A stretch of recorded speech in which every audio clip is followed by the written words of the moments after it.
Breaking news 2026 সালে IPL চেন্নাইয়ের হয়ে খেলবে মোস্তাফিজুর রহমান, সেই বিষয়ে জানিয়েছে এমএস ধোনি। এমএস ধোনি আরেকটা কথা বলেছে, মোস্তাফিজুর বর্তমানে দারুণ ছন্দে, তিনি ভাই পাকিস্তানের বিপক্ষে দারুণ বল করছে এবং তার কাটারে সবাই পাগল হয়ে যায়। মোস্তাফিজের কাটার কেউ খেলতেই পারে না।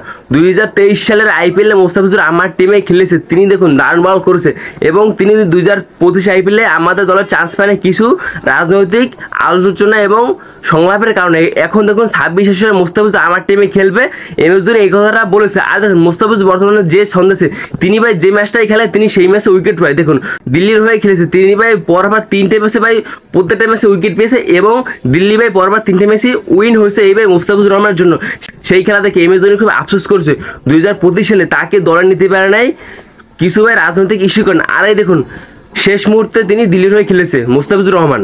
এমএস ধোনি আরেকটা কথা বলেছে, বর্তমানে বাংলাদেশের বেস্ট বলার হচ্ছে মোস্তাফিজুর রহমান, মোস্তাফিজের সামনে কেউ নেই। তিনি দেখুন প্রায় 1000 ডট বল করেছে টি20 বোলিং। আর দেখুন মোস্তাফিজ ভাই যে ম্যাচটা খেলে সেই ম্যাচটা সবাই উইন হয়। আর দেখুন বর্তমানে বাংলাদেশ টিমটা অনেক ভালো করছে মোস্তাফিজের জন্য, তারপর বর্তমানে বাংলাদেশ টিমটা অনেক সুশীলী হয়ে গেছে। আর বর্তমানে দেখুন লিটন দাস ক্যাপ্টেন হওয়ার পর টি20 স্কোয়াডে পাল্টে গেছে বাংলাদেশের একাদশে।